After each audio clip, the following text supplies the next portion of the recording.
যারা নাজদি ওয়াহাবি অর্থে পুষ্ট এবং ওয়াহাবি নাজদিদের ট্যাবলেট খেয়ে আজকে নতুনত্ব নামে নতুনত্ব দলে আত্মপ্রকাশ করেছে, এই সমস্ত দলগুলির নাম নেওয়াটা সহ্য করতে পারে না। এদের নামগুলি যদি বলা যায় তো রেগে যায়। ও তোমাদের মৌলবি গালি দিল, আদৌ কিন্তু কিছু বলেনি, শুধু নামটা বলেছে। দেওবন্দিকে দেওবন্দি বললে রেগে যায়, ওয়াহাবিকে ওয়াহাবি বললে রেগে যায়, আহলে হাদিসকে আহলে হাদিস বললে রেগে যায়, কাদিয়ানিকে কাদিয়ানি বললে রেগে যায়, জামাতিকে জামাতি বললে রেগে যায়, লামাযহাবিকে লামাযহাবি বললে রেগে যায়, নামটা বললে রেগে যায়। তার মানে বোঝা যাচ্ছে মালটিতে ভেজাল আছে। নাকি বলছে মালটিতে ভেজাল আছে, এই জন্য নাম বলাটি সহ্য করতে পারে না। গায়ে জ্বালা ধরে, শরীরে জ্বর চলে আসে, নামটি বলা সহ্য তাদের নাই না। আপনাদেরকে আমি অনুরোধ করতে চাই, অত্র এলাকার মানুষ, আহলুস সুন্নাত ওয়াল জামাতের ব্যক্তি আজকে ইসালে সওয়াবের ব্যবস্থা করেছেন।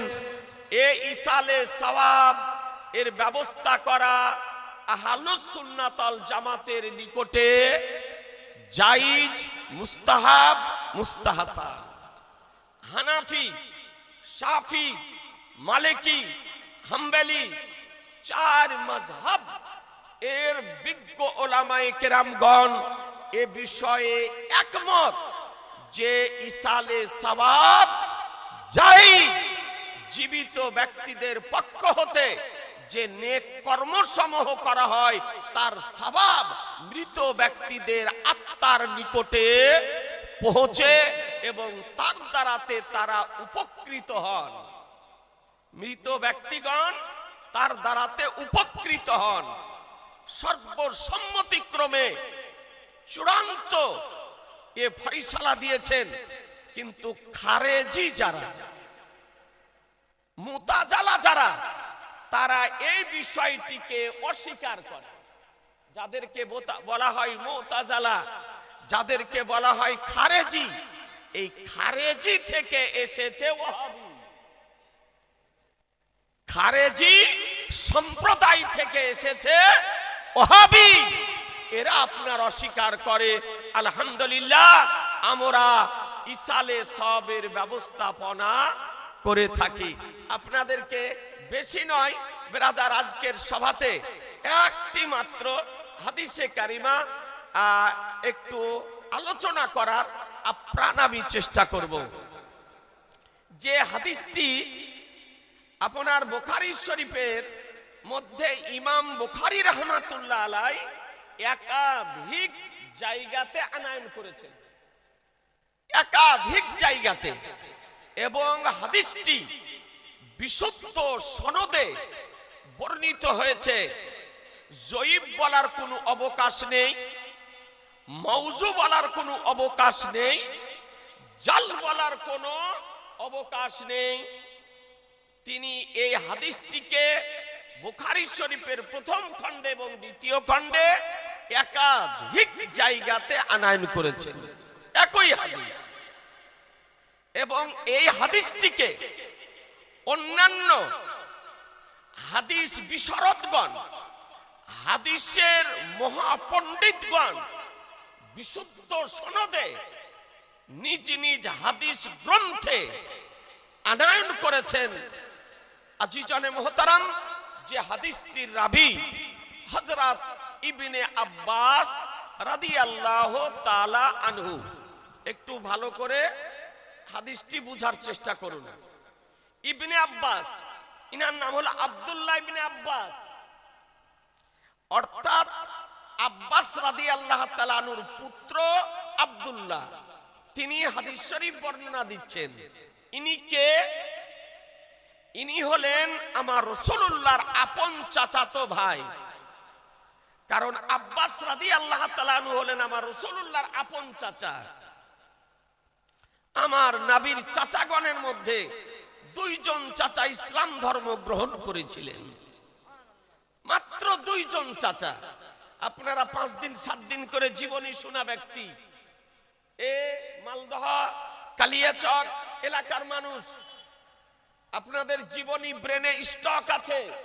আমি জীবনী আলোচনা করছি না, কেবলমাত্র মূল বিষয়টুকু আপনাদের ব্রেনে দেওয়ার আমি আপ্রাণ চেষ্টা করব।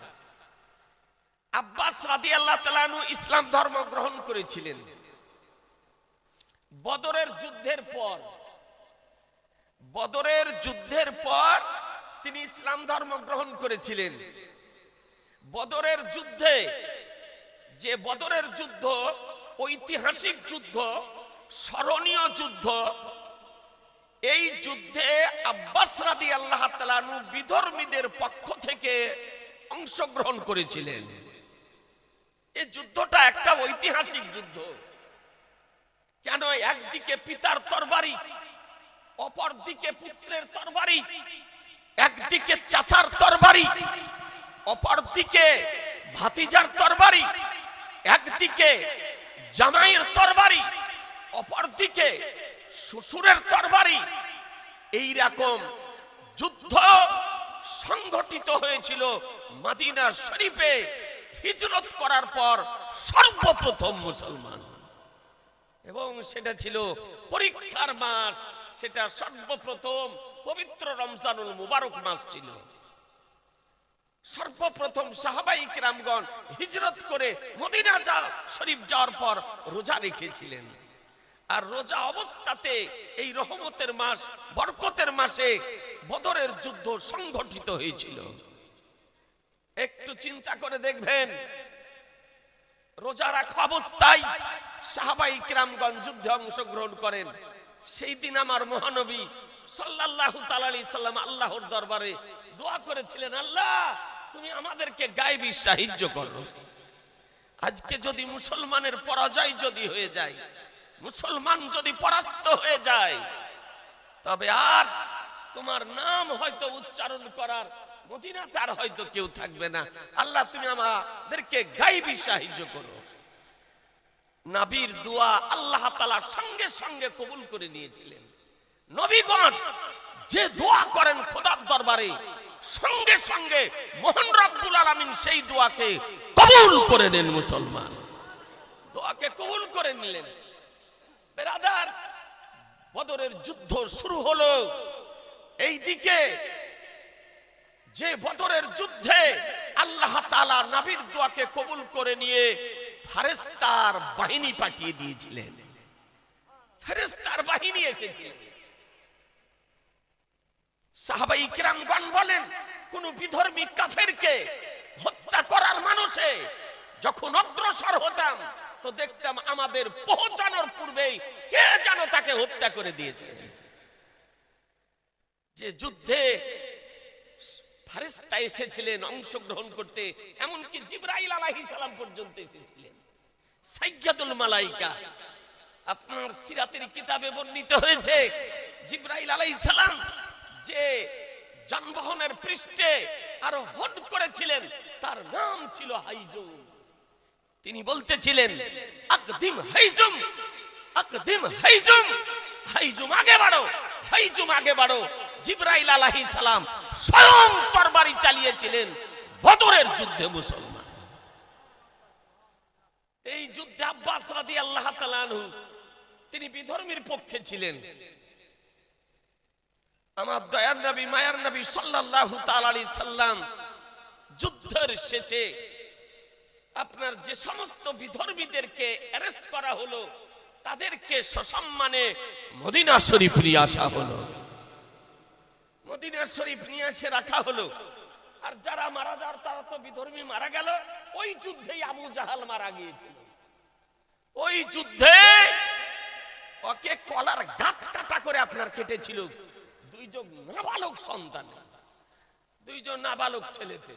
ওই বদরের যুদ্ধে আপনি হজে যদি যান, উমরাতে যদি যান, তো বদরের যুদ্ধের এখনো গর্ত দেখতে পাবেন, যে গর্তে আবু জাহালকে নিক্ষেপ করা হয়েছিল। মুসলমান মানুষ রাগ সামাল দিতে পারে না, ও তো গাড্ডার গর্তে আছে, তবুও না হলে একটা পাথর উঠিয়ে হতে চালায়। জি, জামান নাবির দুশমন ছিল, পাকা কাফির ছিল।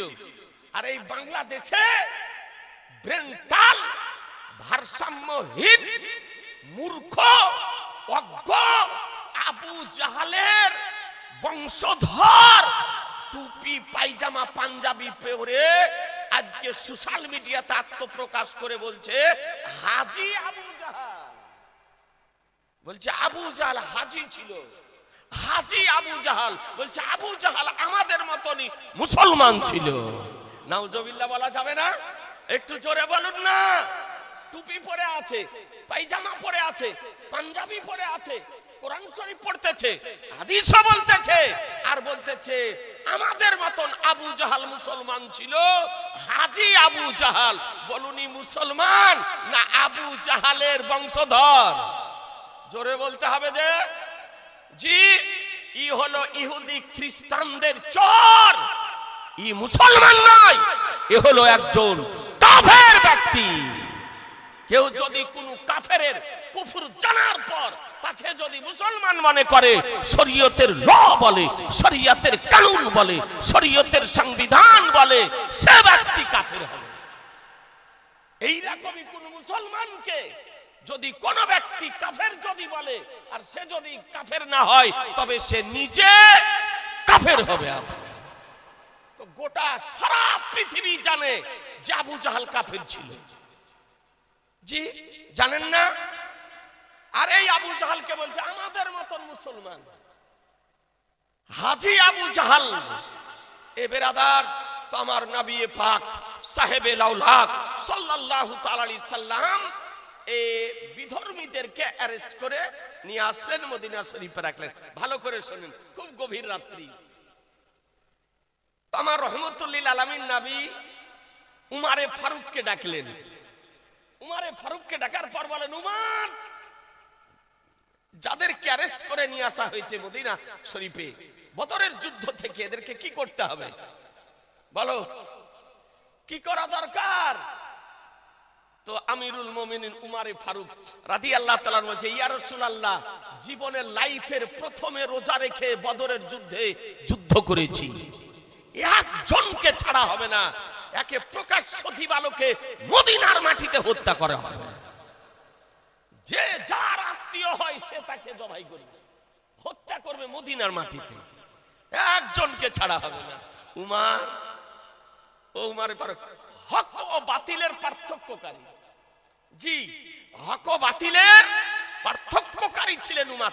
উমার রাদিয়াল্লাহু তাআলা এমন জালালি ছিলেন, এ বেরাদারান ইসলাম তার হিস্ট্রিতে লিখতেছে বিশুদ্ধ সনদে যে উমারে ফারুক রাদিয়াল্লাহু তাআলা আনহু তিনি যখন আপনার রাস্তায় চলতেন, সকাল বেলায় একবার, তো সন্ধ্যা পর্যন্ত ওই রাস্তাতে শয়তান যেত না।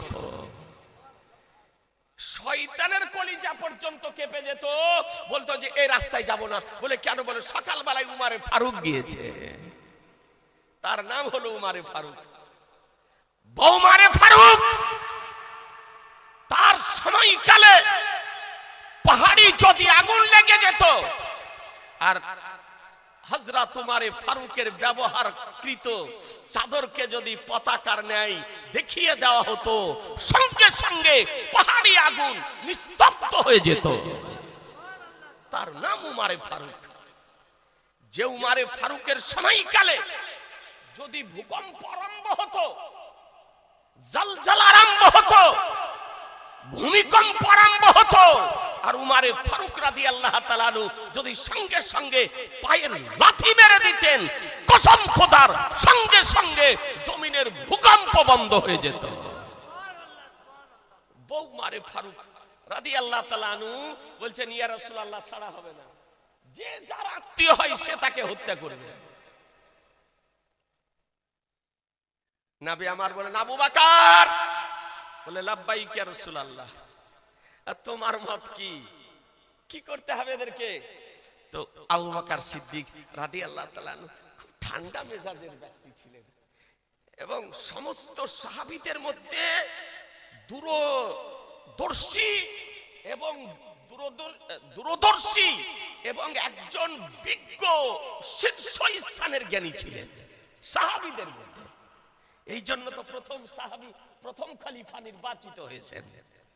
জি, তো নবী আমার ডাকলেন, তো বলে আবু বকর কি করতে হবে? তো বলছে ইয়া রাসূলুল্লাহ, এদেরকে হত্যা না করে এক কাজ করুন। বলে কি? বলে এরা যে যেমন কোয়ালিটির ব্যক্তি, যে যেমন পজিশনের ব্যক্তি, যার যেমন আর্থিক অবস্থা, তার জন্য অর্থ বরাদ্দ করে দেন, অর্থ বিনিময়ে তাদেরকে ছেড়ে দেন।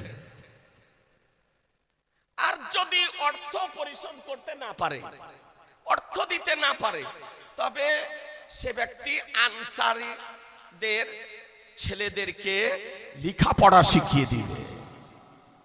আজ আমাদের সরকার বাহাদুর সার্বিক সাক্ষরতার আন্দোলন চালাতেছেন, কিন্তু সেই বর্বরতার যুগে, আইয়ামে জাহিলিয়াতের যুগে, অন্ধকারের যুগে আমার শাহনশাহে জি বেকার, মাদানী কে তাজদার, আহমদে মুক্তার, নবীউ কা সরদার, দোনো জাহানের মালিক ও মুক্তার মদিনার ধরতি থেকে সার্বিক সাক্ষরতার আন্দোলন চালিয়েছিলেন মুসলমান।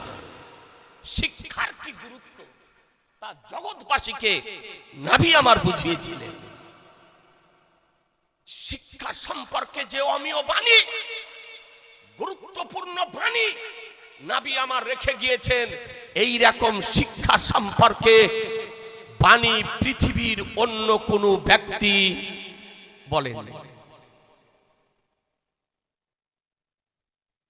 আবু বকর সিদ্দিক তো সাহাবীদেরকে আমার নবী ডাকলেন, বলে দেখো উমর, তুমিও শোনো, আজকে আবু বকরের সিদ্ধান্তটাকে আমি প্রাধান্য দিলাম। অর্থাৎ আবু বকর যে সিদ্ধান্তটা পেশ করলো, এই সিদ্ধান্তটাকে প্রাধান্য দিলাম। অর্থাৎ হত্যা করা হবে না, যে যেমন কোয়ালিটির ব্যক্তি তার জন্য অর্থ বরাদ্দ করে দিতেছি, তারা অর্থ দিয়ে চলে যাবে। আর যাদের অর্থ দেওয়ার ক্ষমতা নেই, তারা আনসারী ছেলেদেরকে লেখাপড়া শিখিয়ে দিবে। এভাবে যেতে ছিল আপনার। এই গ্রেফতার যাদেরকে করে আনা হয়েছিল, তার মধ্যে ছিল আব্বাস রাদিয়াল্লাহু তাআলা, নবী পাকের আপন চাচা। তো ধীরে ধীরে আপনার সব চলে যেতেছে। আমার দয়ার নবী, মায়ের নবী, রহমতের নবী বলেন, চাচা আপনার জন্য যে অর্থ বরাদ্দ করা হয়েছে, আপনি অর্থটা পরিশোধ করে দিয়ে চলে যান। চাচি অপেক্ষা করছে বাড়িতে, বাড়িতে চাচি অপেক্ষা করতেছে। হযরত আব্বাস রাদিয়াল্লাহু তাআলা স্ত্রীর নাম ছিলেন হযরত উম্মুল ফজল রাদিয়াল্লাহু তাআলা। অর্থ দেন। তো বলছে আমি অর্থ দিতে পারবো না, অর্থ আমি দিতে পারবো না। বলে চাচা অর্থ নাই? বলে না অর্থ নাই। বলে চাচা বাড়িতে? বলে বাড়িতেও নেই। আপনি রাখতে হয় রাখেন, আমি অর্থ দিতে পারবো না। তা আমার গায়েবের সংবাদদাতা পয়গম্বর, ভবিষ্যতের সংবাদদাতা পয়গম্বর নবী আমার বলছেন, চাচা বদরের যুদ্ধে আসার আগা রাত্রে, নির্জন রাত্রিকালে আমার চাচিকে নিয়ে বাড়ির আঙিনাতে গর্ত খনন করে যে সোনাটা দাফন করে এসেছেন, সেটা কি হলো? সুবহানাল্লাহ বলা যাবে না? একটু জোরে বলেন না। আজকে এ বিভ্রান্ত সৃষ্টিকারী, ভ্রান্ত মতবাদ পোষণকারীগণ বলতেছে নবী গায়েব জানেন। এখন নবী ইলমে গায়েব জানেন না। ব্রাদার একটু চিন্তা করে দেখবেন, হযরত আব্বাস রাদিয়াল্লাহু তাআলা আনহুর মূল জায়গাতে আমার নবী আজকে হাত দিয়েছেন। বলে চাচা ওই সোনাটা কি হলো যেটা দাফন করে এসেছেন? হযরত আব্বাস রাদিয়াল্লাহু তাআলা আনহু আশ্চর্য হয়ে গেলেন, আজকে সোনা যে বাড়িতে আগিনা খনন করে দাফন করে এসেছি, ছেলে জানে না, মেয়ে জানে না, কেবলমাত্র আমি জানি আর আমার বিবি জানে, তাছাড়া পৃথিবীর কেউ জানে না। কিন্তু নবী কেমন করে জানলেন? এ বেরাদার, এই জন্য তো কোরআন বলে ওয়াল্লামাকা ওয়ালাম তাকুন তালাম, বলে হাবিব আপনি যা কিছু জানেন না, আপনাকে সব শিখিয়ে দিয়েছি, আপনাকে সব শিখিয়ে দিয়েছি। এ বেরাদার, নবী কার নাম? যে নবী নিজ গৃহ থেকে আব্বাস রাদিয়াল্লাহু তাআলা আনহুর গর্ত খনন করা দর্শন করতেছেন, গর্ত খনন করে সোনা দাফন করতেছেন, তা দর্শন করতেছেন। এই জন্য তো শরীয়তের বিধান বলে যে নবী রাতেও যেমন দেখেন, দিনেও তেমন দেখেন, নিকটেও যেমন দেখেন, দূরেও তেমন দেখেন, ওটা মাটির উপরে যেমন দেখেন, মাটির নিচেও তেমন দেখেন, আগে যেমন দেখেন, পিছনেও তেমন দেখেন, ডানে যেমন দেখেন, বামেও তেমন দেখেন। জানাবি মুস্তাফা সপ্তম জমিন থেকে লোহে কলম পর্যন্ত কসম খোদার একই রকম দর্শন করেন মুসলমান। নবী একই রকম দর্শন করেন। এই জন্য নবী আমার বলেন, ইন্নী আরা ওয়ালা তারাউন, ইন্নী আরা ওয়ালা তারাউন, আমি যা দর্শন করি পৃথিবীতে কেউ দর্শন করে না। এ বেরাদার, এই নবীকে দর্শন শক্তি কে দিয়েছেন? জোরে বলতে হবে, কে দিয়েছেন? আল্লাহ। তো এই মুল্লার আপত্তি হবে কেন? এই মুল্লার তো পেটে ব্যথা হওয়ার কথা নয়। এ বিশেষত্ব নবীকে আল্লাহ দিয়েছেন। এ বেরাদার, যা পৃথিবীতে আর দ্বিতীয় কাউকে দেওয়া হয়নি। নবী আমার বলেন যে আমি যা দর্শন করি পৃথিবীতে কেউ দর্শন করে না।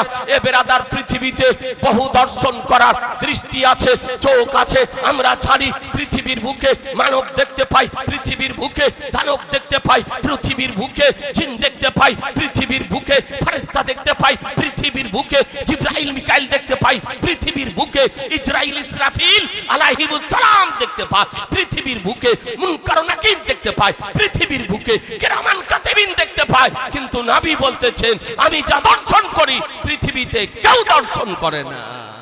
তাহলে বোঝা গেল নবী যা দেখেন কোনো মানব দেখতে পাই না, নবী যা দেখেন কোনো জিন দেখতে পাই না, নবী যা দেখেন কোনো ফেরেশতা দেখতে পাই না, নবী যা দেখেন জিবরাইল দেখতে পাই না, নবী যা দেখেন মিকাইল দেখতে পাই না, নবী যা দেখেন ইসরাইল দেখতে পাই না, নবী যা দেখেন ইসরাফিল আলাইহিস সালাম দেখতে পাই না, নবী যা দেখেন মুনকার ও নাকির দেখতে পাই না, নবী যা দেখেন কিরামান কাতিবিন দেখতে পাই না। মুসলমান, এ নবীর হলো বিশেষত্ব।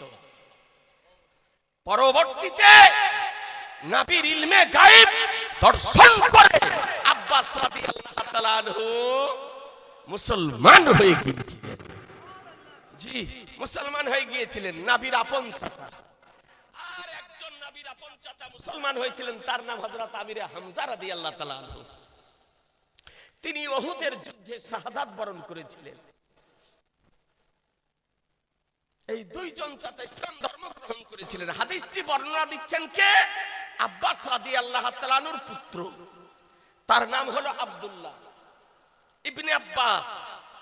ইমাম বুখারী বর্ণনা করতেছেন, যার জন্মের পূর্বেই আমার রাসূলুল্লাহ সংবাদ দিয়েছিলেন। জন্মের পূর্বেই নবী আমার সংবাদ দিয়েছিলেন। আল্লামা জালালউদ্দিন সুয়ুতী রাহমাতুল্লাহ আলাইহি তারিখুল খুলাফা নামক কিতাবের মধ্যে হাদিসটি নকল করতেছেন যে নবীর সম্মুখ দিয়ে আব্বাস রাদিয়াল্লাহু তাআলা আনহুর স্ত্রী উম্মুল ফজল চলে যেতেছেন।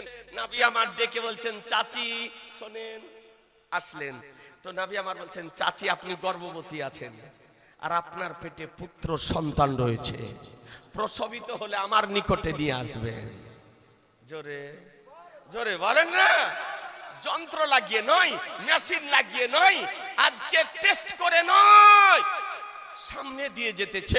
নবী আমার দেখে চাচির পেটের সংরাত দিতেছে। এ বেরাদার, আর আজ কি চার পাতা পড়া মোল্লা বলতেছে পেটে কি আছে আল্লাহ ছাড়া কেউ জানে না। এ বেরাদার, বিজ্ঞানের অগ্রগতি হয়েছে। এই বিজ্ঞানের অগ্রগতির সময়কালে পেটের সংবাদ আজকে দেখুন দাঁড়িয়ে পেশাব করা একজন ডাক্তারও যন্ত্রের সাহায্যে দিতেছে না, দিতেছে না? কথা বলা যাবে না? জি দিতেছে। যে পুত্র সন্তান আছে না কন্যা সন্তান আছে তার সংবাদ একজন ডাক্তার দিতেছে। আর এই পাগলের দল বলতেছে আল্লাহ ছাড়া কেউ জানে না। বলছে আল্লাহ ছাড়া কেউ জানে না, নবীর বিরোধিতা করে। এ বেরাদার, সন্তান আসা তো দূরের কথা, যেটা স্বামী স্ত্রীর মিলনের সঙ্গমের মাধ্যমে স্ত্রীর উদরে অবস্থান করে যেটাকে ভ্রূণ বলা হচ্ছে, ভ্রূণ পরীক্ষা নিরীক্ষা করে বলে দিতেছে যে এটা কন্যা সন্তানের ভ্রূণ না এটা পুত্র সন্তানের ভ্রূণ। এই জন্য অনেক নার্সিং হোমে লেখা আছে ভ্রূণ পরীক্ষা করা নিষিদ্ধ। বলুন, আজকে পৃথিবীতে লেখাপড়া করে বিজ্ঞানের আবিষ্কৃত যন্ত্রের সাহায্যে পরীক্ষা নিরীক্ষা করে যদি মায়ের পেটের সংবাদ দেওয়া সম্ভব যদি হয়, তো আমার নবী মায়ের পেটের সংবাদ দিতে পারেন না? পারেন না? জোরে বলতে হবে যে পারে। এটাই হলো আমাদের আকীদা, সুন্নি জামাতের আকীদা। মায়ের পেটে কি সন্তান আছে তার সংবাদ রাসূলুল্লাহ দিতে পারেন। কিয়ামত কবে হবে তার সংবাদ আমার রাসূলুল্লাহ দিতে পারেন। বৃষ্টি কবে হবে তার সংবাদ আমার রাসূলুল্লাহ দিতে পারেন। কে কোথায় মারা যাবে তার সংবাদ আমার রাসূলুল্লাহ দিতে পারেন। আগামী কালকে কি করবে তার সংবাদ রাসূলুল্লাহ দিতে পারেন। পারেন না? পারেন না? জি পারেন। এটা সুন্নি জামাতের আকীদা। তো উম্মুল ফজল রাদিয়াল্লাহু তাআলা আনহা বলতেছেন, ইয়া রাসূলুল্লাহ, আমি তো এখন পর্যন্ত উপলব্ধি করতে পারিনি, অনুধাবন করতে পারিনি যে আমার পেটে সন্তান আছে। আপনারা আমরা জানি যে মায়েদের পেটে সন্তান যখন আসে মায়েরা অনুধাবন করতে পারে, উপলব্ধি করতে পারে, এ তার লক্ষণ দেখা দেয়। কিন্তু তখনও উম্মুল ফজল রাদিয়াল্লাহু তাআলা আনহার লক্ষণ কিছু দেখা দেয়নি, তিনি উপলব্ধি করতে পারেননি, অনুধাবন করতে পারেননি। নবী বললেন, চাচি যে সংবাদ দিতেছি রাইট সংবাদ, রাইট সংবাদ দিতেছি। বেরাদারান ইসলাম, উম্মুল ফজল রাদিয়াল্লাহু তাআলা চলে গেলেন। সময় পূর্ণ হলো, নবীর ভবিষ্যৎবাণী বাস্তবায়িত হলো। উম্মুল ফজলের উদর থেকে পুত্র সন্তান প্রসবিত হলো। প্রসবিত হওয়ার পর সর্বপ্রথম আমার নবীর নিকটে নিয়ে আসা হলো, নবীর কোলে দেওয়া হলো। নবী নিজেই তার কানে আজান দিয়েছিলেন। নিজে আজান দেওয়ার পর তার নাম রেখে দিলেন আব্দুল্লাহ। নবী আমার নাম রাখলেন। কি নাম রাখলেন? আব্দুল্লাহ। দেওয়ার পর নবী আমার বলতেছেন, চাচি ইজহাবি বাবিল খোলাফা, বলে চাচি খলিফাদের বাপকে নিয়ে যান, খলিফাদের বাপকে নিয়ে যান। নবী আমার ভবিষ্যতের সংবাদ দিতেছেন যে আব্দুল্লাহর বংশ থেকে খলিফার জন্ম হবে, আব্দুল্লাহর বংশ থেকে আজকে বাদশার জন্ম হবে, আব্দুল্লাহর বংশ থেকে সুলাফার জন্ম হবে। আগামীরও সংবাদ দিয়ে দিতেছেন। আপনাদেরকে বলতে চাই, সেই আব্দুল্লাহ যার মায়ের পেটে অবস্থান কালে নবী আমার সংবাদ দিয়েছিলেন। কখন সংবাদ দিয়েছিলেন? আজকে মায়ের পেটে সন্তানের হাত তৈরি হয়নি, মায়ের পেটের সংবাদ দিতেছেন পা তৈরি হয়নি, মায়ের পেটের সংবাদ দিতেছেন বডি তৈরি হয়নি, মায়ের পেটের সংবাদ দিতেছেন মাথা তৈরি হয়নি, মায়ের পেটের সংবাদ দিতেছেন রুহ দেওয়া হয়নি, মায়ের পেটের সংবাদ দিতেছেন এক কথায় শরীর তৈরি হয়নি। তখন আমার নবী মায়ের পেটের সংবাদ দিতেছে। এই জন্য কোরআন বলেছে, ওয়াল্লামাকা মালাম তাকুন তালাম, বলে হাবিব আপনি যা কিছু জানতেন না আপনাকে সব শিখিয়ে দিয়েছি, সব শিখিয়ে দিয়েছি। আর এই 4 পাতা পড়া মোল্লা গাছতলায় আমতলায় পড়ে পালিয়ে আসা নির্বোধ অজ্ঞ জাহেলে মুরাক্কাব কি বলতেছে এ জানে না, ও জানে না, সে জানে না, কি কি জানে না, আমি তার লিস্ট তৈরি করতেছে। লিস্ট তৈরি মনে হচ্ছে আল্লাহ ওকে ওই জন্যই পাঠিয়েছে যে পৃথিবীতে যে তুই লিস্ট বানা যা, তুই লিস্ট তৈরি করগা। মনে রাখবেন, কেউ জন্ম থেকে মৃত্যু পর্যন্ত নবীর যদি না জানার লিস্ট তৈরি করে, তার লাইফের লিস্টকে ভ্যানিশ করার জন্য কোরআন শরীফের একটি আয়াতই হলো যথেষ্ট, একটি আয়াত যথেষ্ট। ওয়াল্লামাকা মালাম তাকুন তালাম, বলে হাবিব আপনি যা কিছু জানতেন না আপনাকে সব শিখিয়ে দিয়েছি। জি, এ নবীর শান, এ নবীর শান।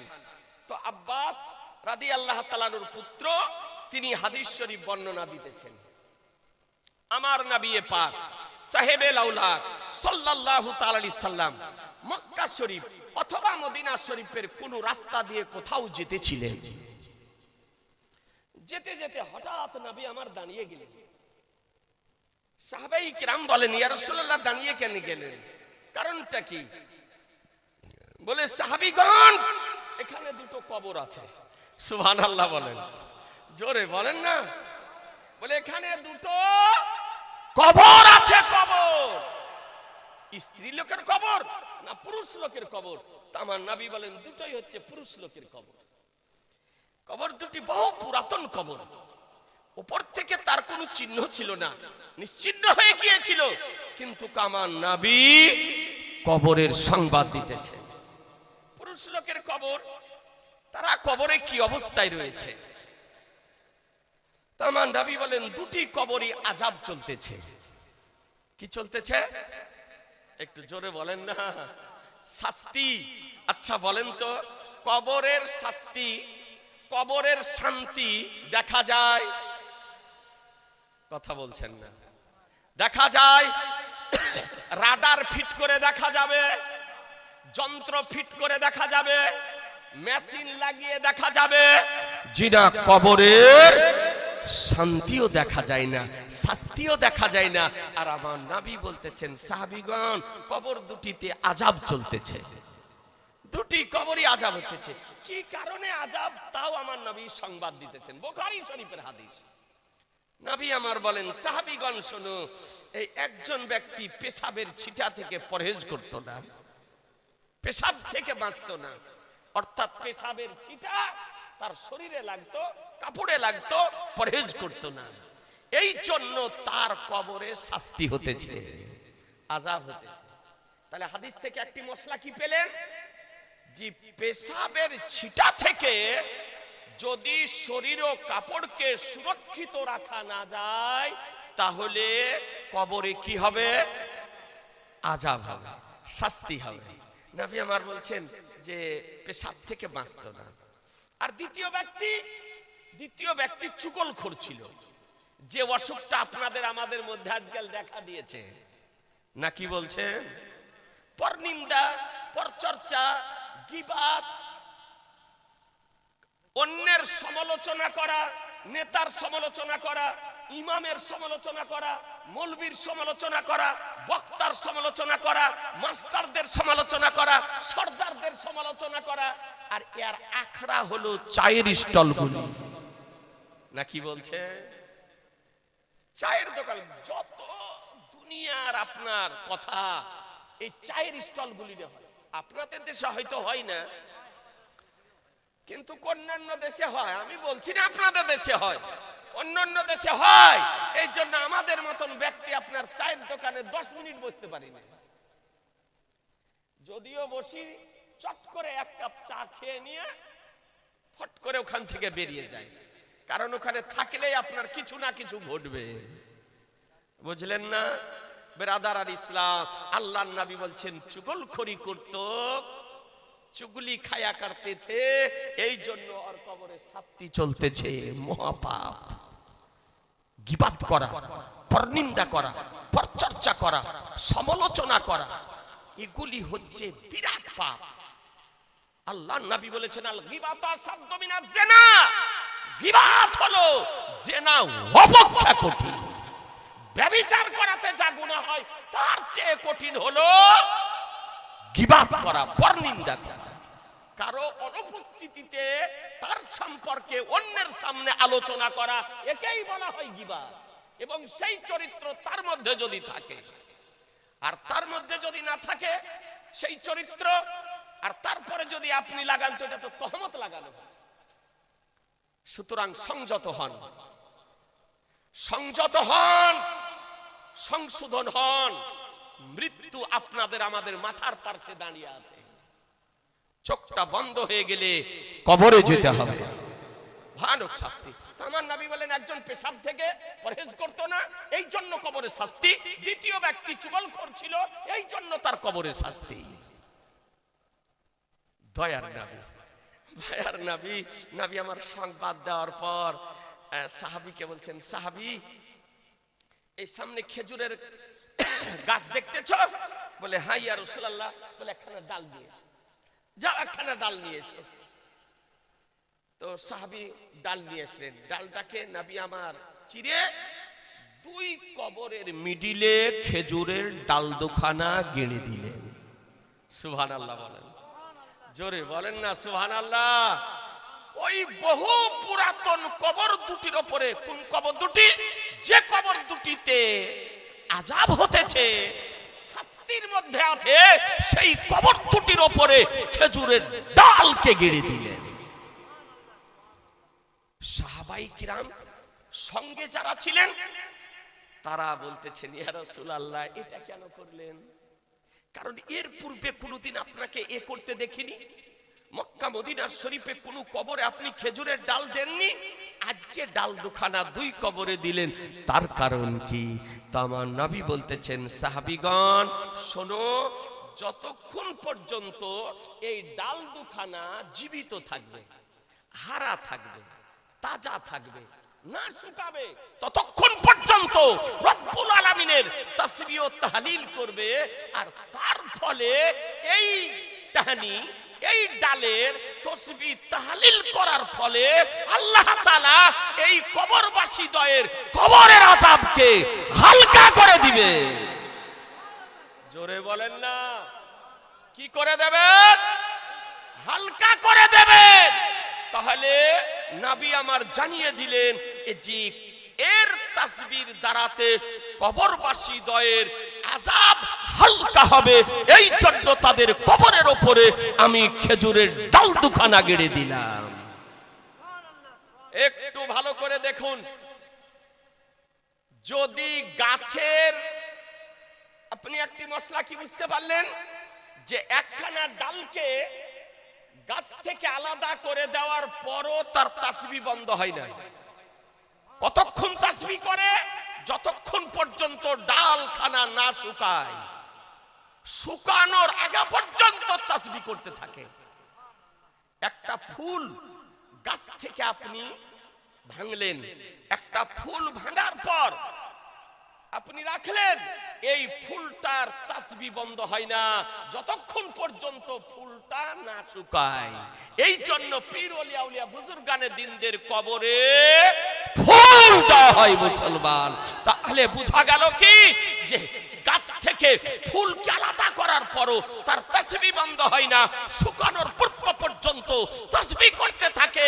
এই জন্য কোন কবরে যদি গোলাপ ফুল যদি দেওয়া হয়, তো আপনার শুকানোর পূর্বে ওই ফুল কবর থেকে নেওয়া হলো, শুকিয়ে যদি যায় তো নিতে পারে। এখান থেকে একটি আপনি মশলা বুঝতে পারলেন যে গাছেরও প্রাণ আছে। গাছেরও কি আছে? জোরে বলেন না, গাছের প্রাণ আছে। আজকে সায়েন্স বলেছে গাছের প্রাণ আছে, বিজ্ঞান বলেছে গাছের প্রাণ আছে। আমাদের ঘরের ছেলেরা, স্কুল কলেজে ইউনিভার্সিটিতে পড়া ছেলেরা জানে যে গাছের প্রাণ আছে। এই তথ্য বিজ্ঞান দিয়েছে। কিন্তু শুনুন মুসলমান, এই বিজ্ঞানের জন্মের পূর্বে আমার শাহনশাহে জিবেকার, মাদানিকে তাজদার, আহমদে মুক্তার, নবী উকা সরদার, দুরুজ্জাহানের মালিক ও মুক্তার মদিনার ঘাটতি থেকে বিশ্ব জগৎকে সংবাদ দিয়েছেন যে গাছেরও প্রাণ আছে মুসলমান। এই জন্য কোরআন বলতেছে ইউসাব্বিহু লিল্লাহি মা ফিস সামাওয়াতি ওয়াল আরদ, জমিন এবং আসমানে যা কিছু আছে সমস্ত কিছু আল্লাহর তাসবিহ ও তাহলিল করে মুসলমান। কথা আপনি বুঝে নিলেন? এবার বলুন, গাছের তাসবিহতে কবরের আযাব হালকা যদি হয়, তো সৃষ্টি জগতে সমস্ত সৃষ্টির মধ্যে মানব হলো শ্রেষ্ঠ সৃষ্টি। এই মানব যদি জিকির করে, এ মানব যদি তাসবিহ তাহলিল করে, এ মানব যদি কোরআনে পাক তেলাওয়াত করে, তার কবরের পাশে দাঁড়িয়ে, তবে তার দ্বারাতে ওই মৃত ব্যক্তি উপকৃত হবে না? হবে না? জোরে বলতে হবে যে হবে। ইসলাম এই হাদিসের ব্যাখ্যা আল্লামা বদরুদ্দিন আইনি রাহমাতুল্লাহ আলাইহি তিনি হাদিসটি বর্ণনা করার পর, ব্যাখ্যা দেওয়ার পর তিনি লিখতেছেন তৃতীয় খণ্ডের 175 পেজের মধ্যে মুস্তাহাব্বাল উলামাও কিরাতাল কোরআনে ইনদাল কবরে লিহাজাল হাদিস, বলে এই হাদিসের কারণে কবরের নিকটে কোরআন মাজিদ পড়াকে উলামায়ে কেরামগণ মুস্তাহাব বলেছেন। উলামায়ে কেরামগণ মুস্তাহাব বলেছেন। কবরের পাশে দাঁড়িয়ে কোরআন পাঠ করাকে উলামা আজকে সর্বসম্মতিক্রমে মুস্তাহাব বলেছেন। এ বেরাদারান ইসলাম, দ্বিতীয় দলিল দেখুন, এই হাদিসটি সাহেবে মিশকাত শরীফের মধ্যে আনায়ন করার পর মুল্লা আলী কারি রাহমাতুল্লাহ আলাই তার ব্যাখ্যা লিখতে গিয়ে মিরকাতুল মাফাতির দ্বিতীয় খণ্ডের 35 পৃষ্ঠাতে বলেন, ওয়াস্তাহাব্বাল উলামাও ওয়াস্তাহাব্বাল উলামাও কিরাতাল কোরআনে ইনদাল কবরে লিহাজাল হাদিস, এই হাদিসের কারণে কবরের নিকটে কোরআন তেলাওয়াত করাকে উলামায়ে কেরাম মুস্তাহাব বলেছেন। বেরাদার, উলামায়ে কেরাম মুস্তাহাব বলেছেন।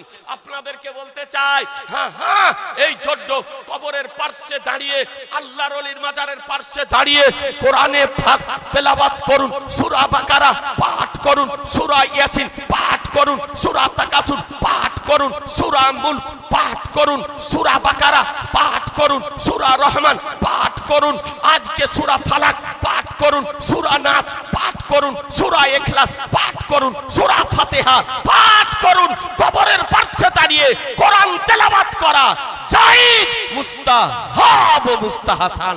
আজ পর্যন্ত জমিনের উপরে নীল গগনের নিচে এমন কোন ওহাবী ঘরের কোন মা এই রকম সন্তানের জন্ম দিতে পারেনি।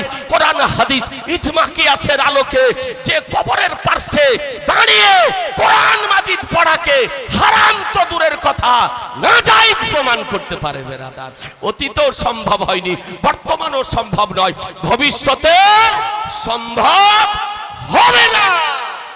কোরআন বলতেছে, মা তাকুমুর রাসূলু ফাখুযুহু ওয়া মা নাহাকুম আনহু ফান্তাহু, রাসূল যা প্রদান করেন তা গ্রহণ করে নাও, তিনি যা বারণ করেন তা থেকে বিরত থাকো। এই জন্য আমার সরকারে আলা হযরত হাদিস নোট করেছেন যে জীবিত ব্যক্তিদের দ্বারা মৃত ব্যক্তিগণ উপকৃত হয়। আমরা কবর জিয়ারত করি না? করেন? সবাই বলছেন না। আখিয়ে পাক, আইনায়ে হিন্দ, হুজুর সিরাজউদ্দিন রাহমাতুল্লাহ আলাইহির মাজার শরীফ আমরা জিয়ারত করি। ইন্টারন্যাশনাল পীর, আপনারা ভাগ্যবান, মালদহাবাসী ভাগ্যবান। আজকে মালদহার মাটিতে আওয়াম না চিনলে ওলামা চিনে, যে বাঙ্গালের ধরতি মালদহার জমিনে আখিয়ে পাক, আইনায়ে হিন্দ হুজুর সিরাজউদ্দিন রাহমাতুল্লাহ আলাইহি আরাম করতেছেন। আজ এই মাটিতে হুজুর আলাউল হক পান্ডবী রাহমাতুল্লাহ আলাইহি আরাম করতেছেন। আপনারা চরম সৌভাগ্যবান। আজকে আপনাদের গ্রামে হযরত মাওলানা আব্দুল গফুর রাহমাতুল্লাহ আলাইহি আরাম করতেছেন নাকি? তারই স্মরণে তো এই সালে সবের সভা। এই সভাতে আমার একাধিকবার আপনার আসা হয়েছে। এখন আপনারা আমাকে চিনতে পারছেন কিনা জানি না, বা আমি তো অনেককেই বুঝতেছি বহুদিন থেকে, অনেক দিন থেকে আমি এই হযরতের এই সালে সবের সভাতে আমার একাধিকবার আসা হয়েছে। অনেকবার হয়তো ফোন করেছেন, হয়তো ডেট দিতে পারিনি, আর একবার দাওয়াত করার পর আসতে পারিনি। সেটা ছিল ঈদের দিনে সভা। ঈদুল ফিতরের দিন 17 কার্তিক ঈদুল ফিতর হয়েছিল, আর ওই দিন ফিতরের দিন দাওয়াতও গ্রহণ করেছিলাম, কিন্তু আসতে পারিনি। কেন? ওই দিন আমার শ্বশুর মহাশয় বৈকাল 4টার সময় ইন্তিকাল করেছিলেন। এই জন্য আজকে আপনার ফাতিহা শরীফ, মিলাদ শরীফ হলো এই 17 কার্তিক। আজকে আপনাদের এই সভাতে একবার আসতে পারিনি, বাদ বাকি আমি একাধিকবার আপনাদের এই সভাতে আমি এসেছি। আপনাদেরকে বলি, হযরত মাওলানা আব্দুল গফুর রাহমাতুল্লাহ আলাইহির ইসালে সাহাবের সভা আমরা কবর জিয়ারত করি, তো বলছে এরা কবর পূজা করে, বলছে না? বলছে দেওবন্দি ওয়াহাবি হাত ঝাড়ুয়া পা ফাড়ুয়া লেডিস নামাজি নেট ফারাজি এদেরই উপদ্রব বেশি বেড়েছে আপনার। পুরা গ্রাম সুন্নি, ওর বাপ সুন্নি, ওর বাপ হানাফি, ওর মা হানাফি, ওর দাদা হানাফি, পরদাদা হানাফি, সব হানাফি। আর নেট দেখে দেখে ওই হানাফির ঘরে ফারাজি নতুন তৈরি হয়েছে আপনার। এ হচ্ছে নেট ফারাজি। ওর নেট হলো গুরু, বুঝছেন না? ও বক্তাকে চিনে না, পরিচয় নাই, ও মুফতির কথা মানে না, ইমামের কথা মানে না, আক্তার ডাক্তারের কথা মানে। আপনাদেরকে বলি খুব সাবধান মুসলমান। আমরা কবর জিয়ারত করি, কবর পূজা করি না। কেউ পূজা করেন? হ্যাঁ না, আমরা কবর পূজা করি না, আমরা কবর জিয়ারত করি।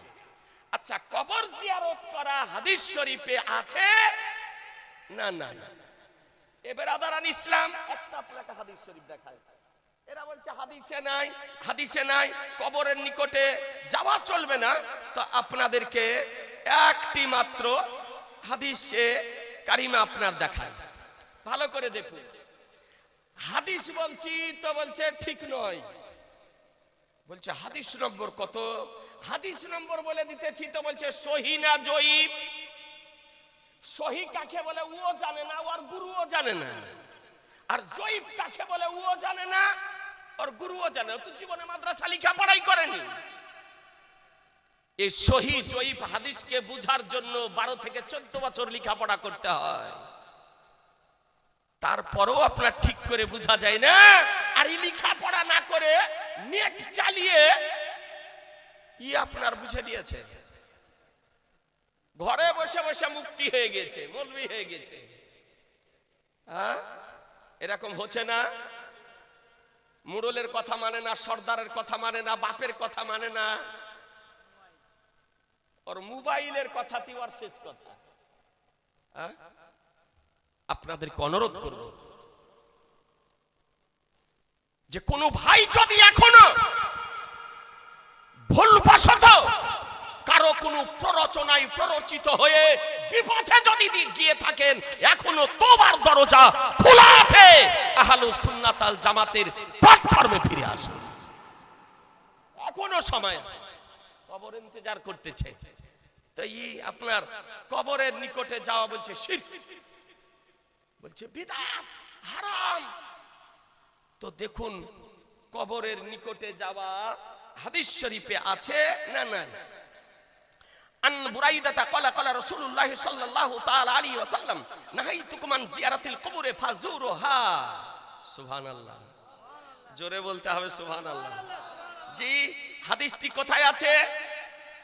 Muslim Sharif, Lebanon, বাইরুতের print, page number 398, হাদিস নাম্বার 2260, 2260।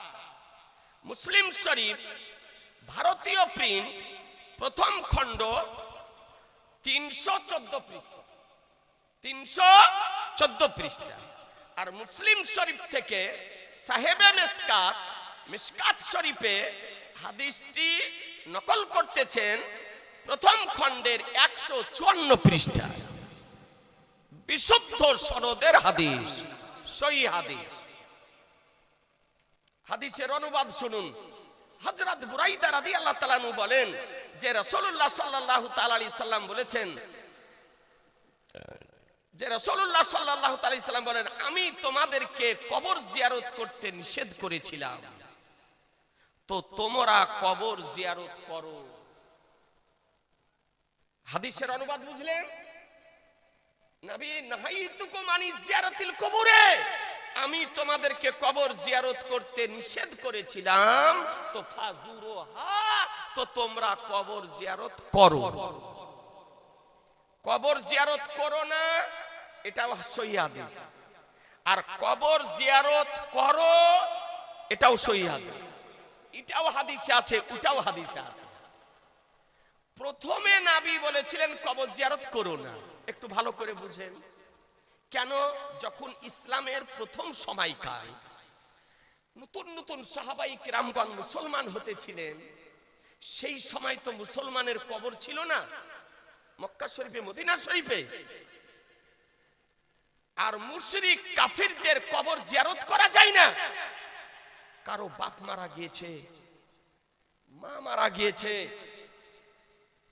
আত্মীয় স্বজন মারা গিয়েছে, তারা কুফরি অবস্থায়, তো আল্লাহর নবী বললেন তোমরা কবর জিয়ারত করো না।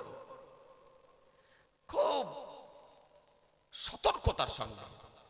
এরপরে যখন সাহাবায়ে কিরামগণ ইন্তিকাল করতে লাগলেন, সাহাবায়ে কিরামদের কবর শরীফ হতে আরম্ভ করলো জান্নাতুল মুআল্লাতে, জান্নাতুল বাকিতে। তখন আল্লাহর নবী বললেন তোমরা এখন কবর জিয়ারত করো। কথা বুঝতে পারলেন? তাহলে কবর জিয়ারত করো না, এটা হলো প্রথমের হাদিস। এটা কোন হাদিস হলো? এটা প্রথমের হাদিস। আর কবর জিয়ারত করো এটা হলো পরের হাদিস। প্রথমের হাদিসটি হলো মানসুখ, অর্থাৎ তার হুকুম হাদিসে আছে, বিশুদ্ধ সনদের হাদিস, কিন্তু কোর উপরে আমল করা যাবে না, ওর আমলটা রহিত হয়ে গিয়েছে। আর এই পরে যে হাদিসটি বলছেন কবর জিয়ারত করো, এটা হলো নাসিখ হাদিস,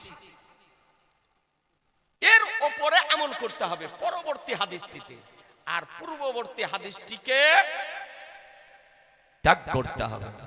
কথা বুঝতে পারলেন? একে বলে নাসিখ ও মানসুখ। প্রথমের হাদিসটিকে বলে মানসুখ, আর দ্বিতীয় হাদিসটিকে বলে নাসিখ। এই বুঝার জন্য তো 12-13 বছর করে পড়তে হয়। জি, আরই বলছে সহিহ হাদিসে আছে কবর জিয়ারত করো না।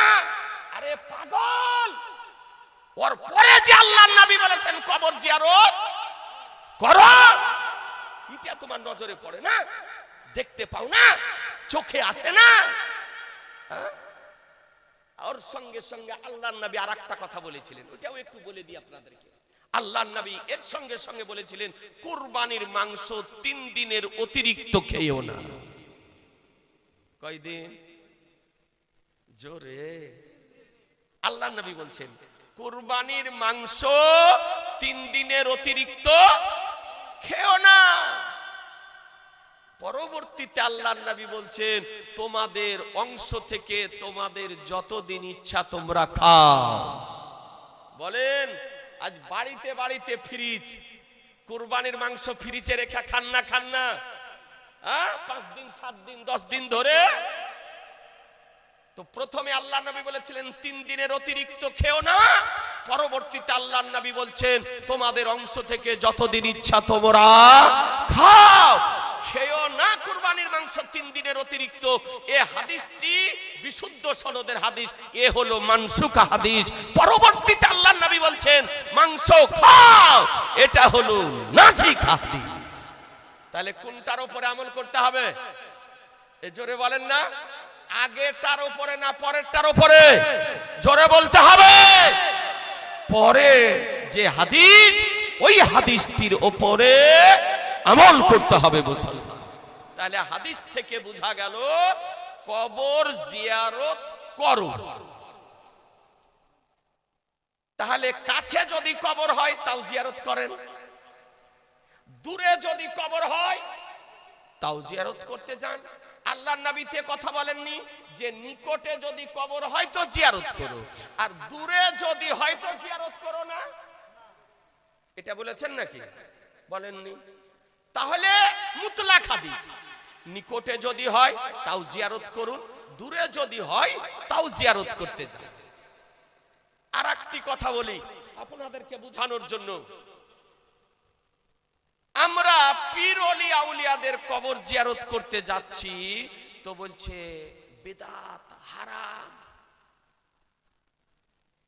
এক পোল্ট্রি মুরগি ভুঁইফোড় আপনার নির্বোধ মূর্খ বক্তা বেরিয়েছে সোশ্যাল মিডিয়ায়, পোল্ট্রি মুরগির মতন আর আপনার ভুঁড়ি। এইদিকে বাড়ি আপনার বীরভূম পার হয়ে যাওয়ার পর যে জেলাটা পড়ে বর্ধমান, বর্ধমান বলছে আমি যে 15 বছর যদি বেঁচে থাকি তো পশ্চিমবঙ্গে একটিও মাজার রাখবো না, সব বুলডোজার চালিয়ে দিব। বলছে সব ভেঙে দিব, একটিও মাজার রাখবো না। মুখে বলা সহজ, একবার এক মাজারের ইটে হাত দিয়ে দেখ